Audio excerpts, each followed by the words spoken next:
Pandemonium breaks out in Onitsha main market as traders clash with security officers enforcing closure of facility. National Industrial Court orders FCTA workers to suspend ongoing industrial action. Nigerian Army rescues 11 kidnapped victims along Kaduna-Abuja Expressway.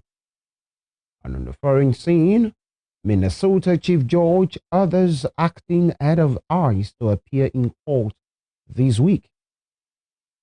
Good evening. This is News at 7 on Western Spring Television. I am Femi Ojo. Pandemonium broke out in Onitsha main market, Anambra State, when traders clashed with security officers enforcing the closure of the facility. Anambra State Governor Charles Soludo had on Monday shut down the market over the continued adherence to the sit-at-home order by the indigenous people of Biafra, IPOP. The governor questioned why shops remained closed despite the peace and calm in the state. It was earlier reported this morning that heavily armed policemen were deployed to enforce the market closure. However, traders stormed the facility later in the day, attempting to gain access to their shops. Their refusal to obey the governor's order led to the clash with the enforcers. In some viral video, the traders could be seen running around for safety while loud gunshots were heard from the market.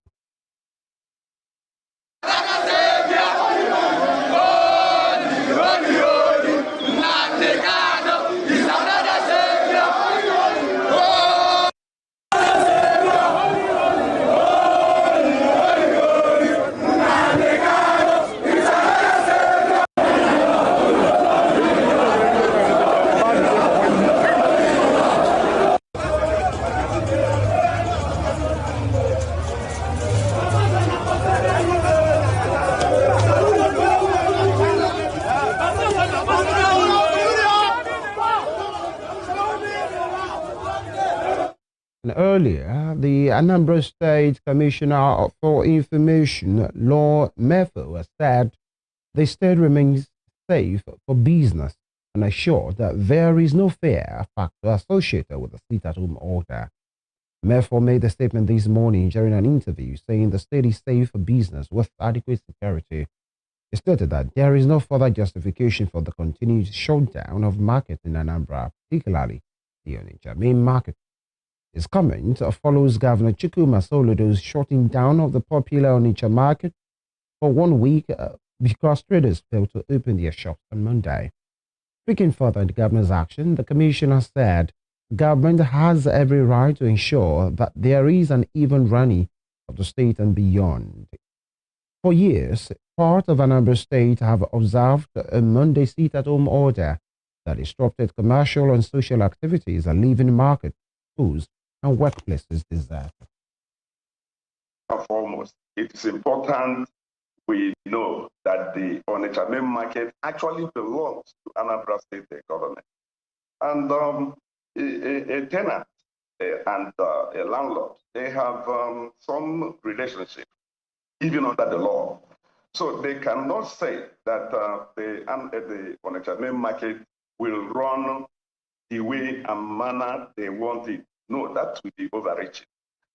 And besides that, the government of a state has an oversight function over everything, including markets in the state. Onitsha main market inclusive in the case of Anambra. So you can see that the governor and his government have every right to ensure that there is an even running of the state. And beyond this also, there is the threat you mentioned, that people say there is no security. I have already told you that there is adequate security. In fact, if you visit the Onitsha main market today, you will see what I mean. And you can move around Anambra State, you will see that Anambra is safe for business. The fear factor is no longer there. Maybe in the past, when this sit-at-home started, but now it is no longer an issue. Fear factor is no longer an issue. So there is no further justification for the continued shutdown of markets in Anambra, particularly on its main market, which is arguably the biggest market in the entire West Africa. In another development, the national grid today recorded its second collapse in 2026. As at the time of filing this report, data showed 0 megawatts of power supply to the 11 electricity distribution companies. The grid had recorded its first collapse in the year last Friday, barely weeks after a similar incident on December 29, 2025, which had caused widespread power outages across the country. Grid collapses have been attributed to a combination of technical faults, inadequate maintenance of transmission lines, and fluctuations in generation capacity. Electricity generation dropped sharply from over 4,500 megawatts to as low as 0 megawatts as of 11 a.m. Checks show that all 23 power generation plants connected to the grid reportedly lost output during the incident. The cause of the collapse could not be immediately determined, and officials of the Transmission Company of Nigeria had yet to issue a detailed statement at the time of filing this report. And now to the court. The National Industrial Court has ordered workers of the Federal Capital Territory FCT administration to suspend their ongoing industrial action pending the hearing and determination of the originating summons. The ruling followed an application filed by the Minister of the FCT, Nyesom Wike, seeking a court order compelling striking FCT workers to return to work. In the suit, the FCT Minister named the President and the Secretary of the Joint Union Action Congress as a respondent. The presiding judge, Justice Emmanuel Subelim, held that industrial action, including strikes, must be suspended once a dispute has been referred to the National Industrial Court. Citing Section 18, subsection 1E of the Trade Dispute Act, the court noted that the suspension ensures the dispute is properly resolved and that ongoing strikes must halt upon the commencement of the suit by originating summons. The judge further stated that failure to comply with Section 18 of the Act may attract sanction. The Federal High Court, sitting in Abuja, struck out an ex parte motion filed by the convicted leader of the Indigenous People of Biafra, IPOB, Nnamdi Kanu, seeking his transfer from the Sokoto Correctional Facility. At today's proceedings, Kanu's legal representative, Demdo Hassan, a senior legal officer of the Legal Aid Council, informed the court that he wished to withdraw from the matter, citing irreconcilable issues. He explained that since the last adjourned date, he had been in constant phone communication with the relatives of the applicant. However, the relatives did not show up at the legal aid office to depose to the application, despite phone calls and promises to appear. Demdu added that Kanu sought to dictate the proceedings and control what counsel would say in court. He then invoked Order 50, Rule 1 of the Federal High Court rules, seeking to formally withdraw from the matter. In his ruling, Justice Omotosho commended the counsel for upholding the dignity of the court, granting leave for Demdu and the Legal Aid Council to withdraw their service. And in the National Assembly, President Bola Tinubu has requested the Senate approval for a series of judicial reforms aimed at increasing the number of judges across key courts in the country. The request is contained in a letter from the President, read by the President of the Senate, Senator Gospel Opabio, on the floor of the Senate during the resumption of plenary today. President Tinubu, citing the need to strengthen the court and address the growing volume of cases, requested an amendment to the Court of Appeal to raise the number of justices from 70 to 110. He also transmitted a bill seeking amendments to the Federal High Court Act to increase the number of judges from 70 to 90, up from the original provision of 50 judges. And moving on, the Senate leader, Opeyemi Bamidele, has said the National Assembly will prioritize electoral reforms, constitutional review, and the passage of the 2026 appropriation bill as it resumes plenary for the remaining 16 months of the 10th Assembly. Bamidele disclosed this in a statement today to outline the legislative agenda of the Assembly as it enters the final phase of its 4-year tenure. He said of the 48 months constitutionally allotted to the 10th National Assembly, only 16 months remain, stressing the need for swift but well-considered legislative responses to Nigeria's economic, political, and governance challenges. Bamidele revealed that the Assembly would devote significant attention to the scrutiny and passage of the 2026 appropriation bill, valued at 58.47 trillion naira, presented by President Bola Tinubu to a National Assembly joint session on December 18. On electoral reforms, the lawmaker disclosed that the National Assembly has commenced a clause-by-clause review of the Electoral Act 2022 through the proposed Electoral Bill 2025 ahead of the 2027 general elections. He further reaffirmed the Assembly's commitment to good governance, improved security, and the welfare of Nigerians, describing public trust as a responsibility the Assembly must never breach. And now to security matters. The Nigerian Army has rescued 11 kidnapped victims during a late-night operation along the Kaduna-Abuja Expressway, foiling an attempt by terrorists to move their captives through a bush road.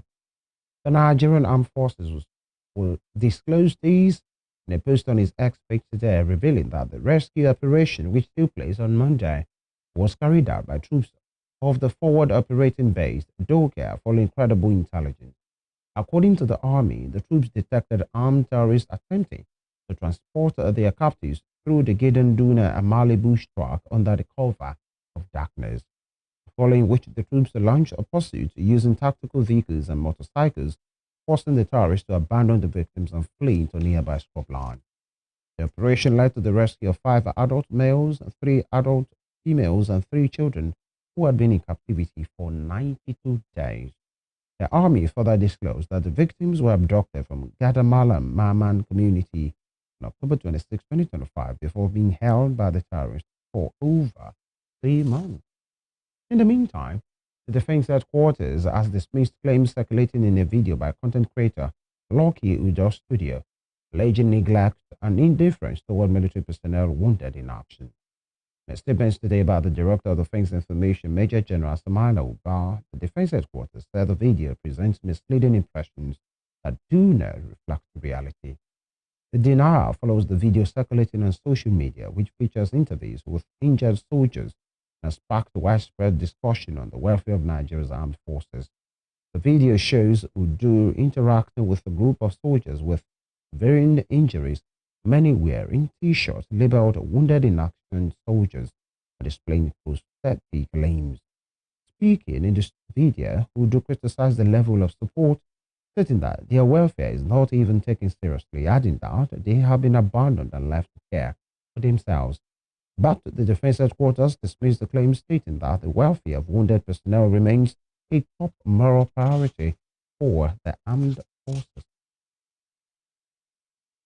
Following his renewed commitment to sustainable development and growth in Osun State, the Osun Development Association, ODA, has unveiled the Teachers Transformation and Empowerment Initiative, an initiative geared towards empowering teachers in the state. The program will be done in collaboration with the Osun State government, and the launch marks part of activities commemorating the 30th anniversary celebration of the association. Lydia Adigbaji completes the story. History and excellence converged at the special gala held as part of activities marking the 30th anniversary celebration of the Osun Development Association. The event served as a significant milestone, drawing an esteemed assembly of political and social leaders whose influence spans the era preceding Osun State's creation to the present day. The anniversary celebration was hosted by the chairman of the ODA, Dr. Segun Aina, OFR, alongside the event's chairperson, engineer Mrs. Joanna Maduka, who made history as the first female president of the Nigerian Society of Engineers. At the event, Dr. Segun Aina announced the launch of a Teachers Transformation and Empowerment Initiative, a strategic partnership with the Osun State government. The initiative is described as a long-term investment aimed at empowering current and future generations of educators in the state. Was the capacity of the teachers that we have. And through the research done by Professor Akib, we realized that if you have good teachers that are knowledgeable, that are highly, that have the capacity, it will impact on the children. So we said we are going to partner with the state government by launching the teacher transformation scheme, which will be part of the thing that we do for the university. Thank you very much. Commending the founding members of the association for their foresight, the chairman also led a moment of silence in honor of the departed members of the Osun Development Association.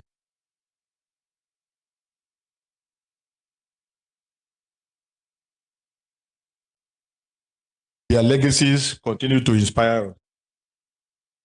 Please sit down. Meanwhile, in his keynote address, Chairman Nigerian Economic Summit Group, Mr. Niyi Yusuf, who is the guest speaker, advocated for improvement of primary health care services, noting that state government alone cannot do it all. Though Osun ranked 4th among states' preparedness for health emergencies in the country, Mr. Yusuf stressed that primary health care centers are still not evenly distributed across the state. It's quite good. But one of the things I also then noticed is that the major thing about health that we all need to work on is primary health care. Because most of the diseases or most of the reasons why people attend hospitals are things that can be taken care of by PHC. And there's a study online that suggests that primary health care centers are not evenly distributed in Osun State. We have well over 700 plus, but that there might be need to look at how these are distributed based on population, based on need. And that Osun Central Local Government that has the highest population has the least number of primary health care centers.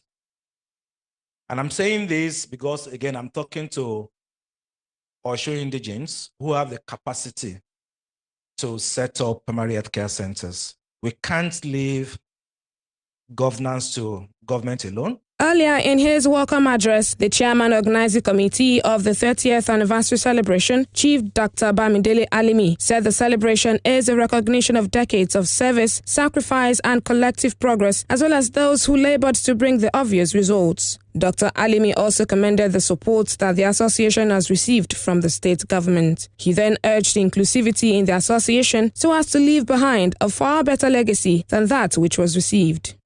We gather not merely to celebrate the passage of time, but to celebrate 3 decades of service, of sacrifice, of resilience, and of collective progress. While tonight is celebratory, it is also forward-looking. The next chapter of the ODA beckons us to think boldly, act strategically, and work inclusively, so that the legacy we hand over to future generations will be even stronger than the one we inherited.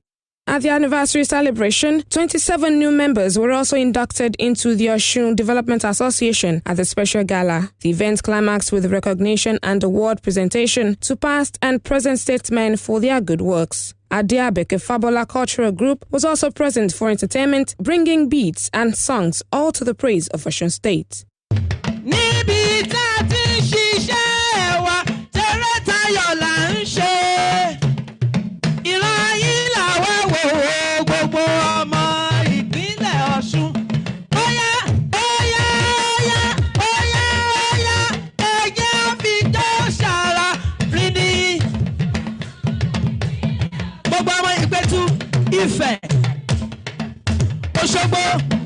The gala concluded with renewed commitment to sustainable development and growth of the Osun Development Association and the state in general. Dignitaries present at the occasion include Osun State Governor Ademola Adeleke, represented by the Commissioner for Commerce and Industry, Reverend Bumi Jenyo, former military administrator of Osun State, Naval Captain Anthony Dofia, Colonel Theophilus Bamigboye, as well as the State Commissioner for Education, Honorable Sunday Luwale, Commissioner for Local Service Commission, Mr. Tunji Adeleke, the Owa Obokun of Ijishaland, Oba Clement Adeshuyi Hastrop, represented by Ajirowa Abdulateef Bakari. Also present was the CEO of Western Spring Television and Rave FM, Dr. Femi Adefila, Professor Fumi Bikasteth, among many other respected personalities. Lydia Adegbaju, Western Spring Television News. Still to come, President Tinubu stumbles during ceremonial parade reception in Turkey. We will bring him on these when we return. Please stay with us.